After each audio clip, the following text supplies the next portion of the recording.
Well, let me start, Alan, by asking you to just describe when you came into government and what the arc of your career has entailed. Because as you said, you've had some really interesting jobs and had a career path that the typical civil servant today would never have the opportunity to have. I think on the whole that's correct. Part of this was luck. Part of it was hard work. I really entered college planning to be a chemical engineer. But in my sophomore year, I decided I was a lot more interested in political science and government, and thereafter concentrated on that field. And even before I got out of college, I found myself in government. I was given an appointment as an intern to the City of Portland's Civil Service Board, which then in the summer was converted into an actual special examiner job. This gave me an early experience with how a city really works.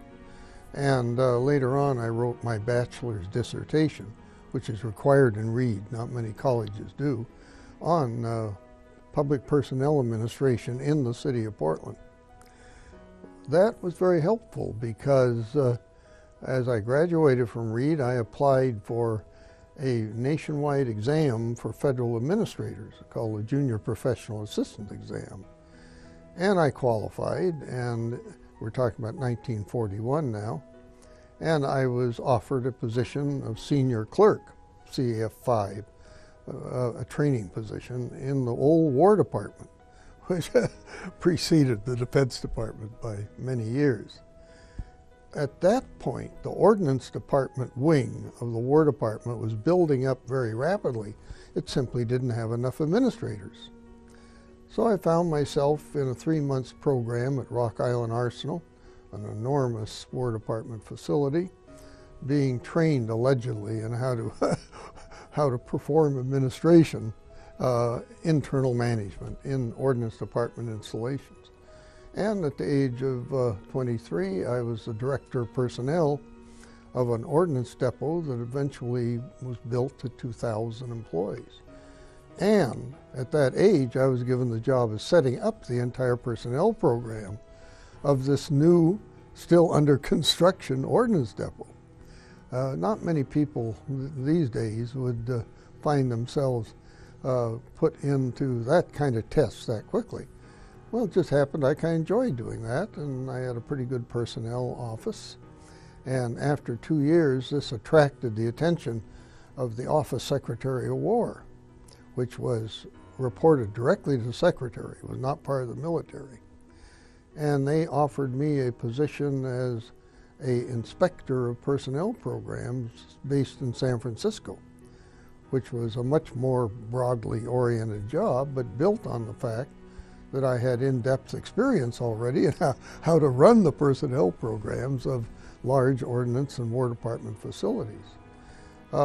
I would say that's what really got me into a broad approach to public administration and opened opportunities. If I had stayed in the ordnance depot, it would have declined after the war, and I'd been there in Eastern Oregon wondering what next to do. This way, I was in San Francisco, frequently coming back to Washington for high-level meetings, and after only 3 years of that, 2 or 3, they asked me to set up the school that would train all personnel directors for the entire War Department. Now, here I'm maybe, I guess, 25 or 6. And so I became a branch chief in the Office Secretary of War, CAF 14, which in those days was a rare and very high position. And that was fun too. But as happened in most cases in my career, that attracted the attention of the Bureau of the Budget, the elite, all-powerful central agency of the President. And it was kind of accidental. I was studying for my master's in public administration, and I took a course from the Assistant Director for Administration of the Bureau of the Budget, who at about the end of my program in the course wanted me to come over to the Bureau of the Budget as an organization and methods examiner. Now we're to 1947. That was, as somebody once described it, like going to an advanced graduate program. When I first came in, I was asked to take a look at how to organize the Marshall Plan, Truman's great Reconstruction program. And I moved from there to making a general survey of all major reorganization efforts in the federal government from the year 1900. And that led me to being appointed a special assistant to the Hoover Commission, an enormous study, the most successful in history of the organization and management of the whole executive branch. And I did this only part-time. I also held my Bureau of the Budget senior examiner job. Well, after the Hoover Commission went away and we carried out many of its recommendations, we're now talking about 1950, I was asked to start looking at the field of aviation. A couple bad mid-air collisions had led the government to decide the organization and equipping for aviation was inadequate, which it was. So I became involved in 3 consecutive studies while still wearing my Bureau of the Budget hat. And by the way, as a senior GS 15 in the Bureau of the Budget, you had authority that you just couldn't believe. I mean, if I made a recommendation to an agency, it wasn't quite an order, but it was pretty close to it. And of course, we controlled all the money, and we also were really very professional. I was a career civil servant. Everybody in my side of the Bureau of the Budget was a career civil servant. Well, after 3 studies, all of which I was the Bureau of the Budget representative, legislation was prepared to set up an FAA. And this was done by a gentleman by the name of Ted Curtis, who was borrowed from Eastman Kodak, and a very able person. And I became an advisor to Ted Curtis on the organizational aspects. Here, when he got his report ready and recommending a new independent agency, I said to Ted, hey, why not give options? Why not talk about creating a new Department of Transportation? This is my first involvement. I said, maybe it'd be better for aviation if it had a cabinet secretary. You can never make it a cabinet officer alone, but if you put it with other transportation functions, then we'll have a department. And Ted said, you know, Alan, you've got very strong arguments for that, but I don't think my job was to make that broad a recommendation. And since you agree that there has to be at least an independent agency, I'm going to send the report that way, which he did. That led to the appointment of Elwood P. Casada, Pete Casada, a retiring lieutenant general of the Air Force, and a terrific guy, became the assistant to the president to create the FAA. And that's when the final legislation, in which I played some role, not the major role, took place. When the FAA Act was sent down, which I thought was a very good piece of legislation, it had very sympathetic hearings in both the Senate and the House. The Commerce Department did not enjoy a good reputation for its handling of transportation. In fact, the then Undersecretaries for Transportation or Commerce, the first thing they would think about being appointed was how to get out of the Commerce Department. And at this time, Alan Boyd, a very influential Undersecretary with good ties to the President, joined with Pete Casada and others in favoring a later Department of Transportation. But I don't want to jump over it. I want to go more on FAA. FAA Act gave the administrator almost complete authority. Everybody was career except the administrator and deputy administrator, and they had long federal backgrounds. I was given the job of trying to design this new independent agency, 40,000 people. So it really worked. And that's how I spent almost all of the 8 years I was in FAA. One, there was a big debate over the power of the field. Should it be decentralized or centralized? Pete Casada, the first boss, became first administrator, was a terrific administrator, very courageous, very effective. But he did not want to decentralize, and I wanted to decentralize. I prepared a careful report showing how to decentralize, why I thought it was good, and so on. And we spent a couple days debating it, and Pete finally said to me, Alan, we've had a good discussion, but I'm the administrator, and I want to be able to press a button on my desk and have somebody come into my office who's really responsible for what's going on in the field. I don't want to have to go to somebody in Los Angeles or Chicago. Well, I said, you're the administrator. He made a few little adjustments to strengthen the then weak regional managers, chiefly service officers, but that's as far as he would go.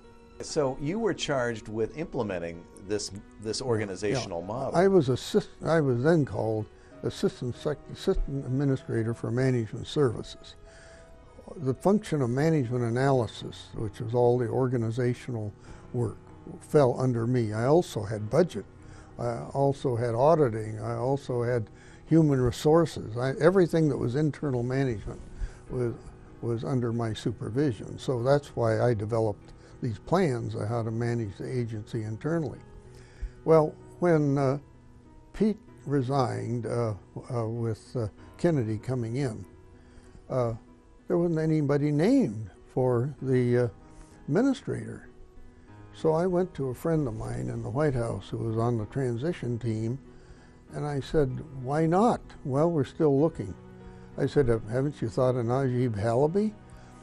He was on the original Harding study.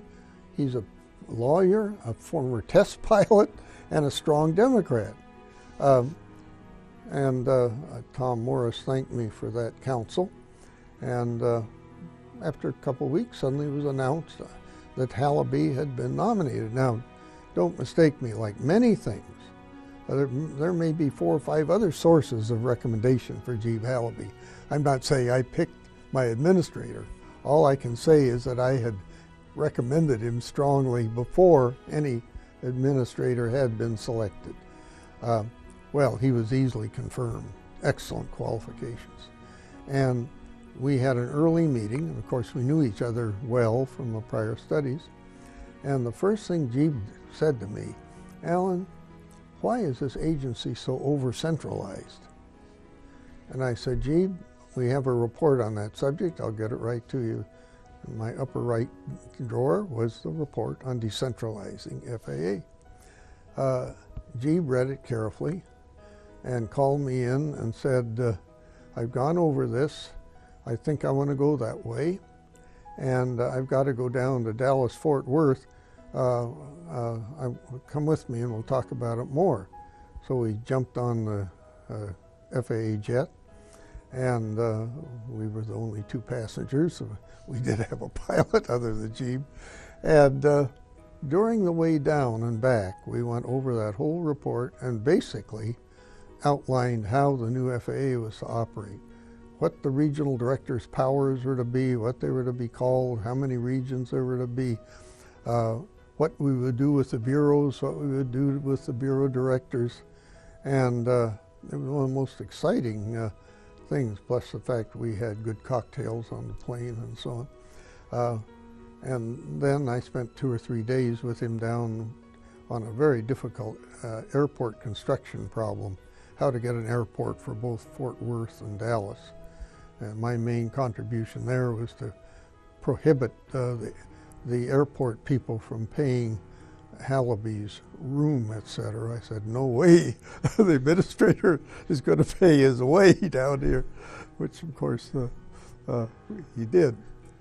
We came back, and Jeeb immediately asked me to arrange for a meeting at our research center, Atlantic City, of all the regional managers and all of the bureau directors and several office directors, general counsel and obviously myself and policy person, etc. And we spent 2 days in debate with this whole assemblage of the highest officials of the FAA, which is a good way to do it, I'll tell you. Every problem and so on was raised. The powerful bureau directors, one after the other, got up and told Gee what was going to happen. The regions would do things differently. They wouldn't have control of safety anymore. Disaster would overtake the agency on every front. Well, Jeeb listened to all this, and when the second day was over and he convened the closing session, he said, I've decided to decentralize. And he outlined in about a half hour almost every detail that had been agreed to. He said, and I had the agency orders already on this practically, the regional directors are going to be given all powers given me as administrator, except where I specifically withhold them, or it's required by law that only the administrator can execute. That was never done before in the federal government. Usually an agency, when it decentralizes, grudgingly hands out one piece of authority after another. The rest stays in Washington, and it's a constant battle. It made me a decentralizer. My rule is any agency that has to deliver its services in the field should decentralize to the maximum degree possible, and holding a function in Washington should carry the burden of proof. Otherwise, decentralize. That was, I would say, that was my main accomplishment in FAA. That modernized the FAA and really made it work. If you think government is bad, you get bad government. When John Kennedy came in, the reaction of the civil service is unbelievable, because he said, think about not what the government can do for you, but what you can do for the government. Now that may sound very strange in modern days, but he really meant that government was important.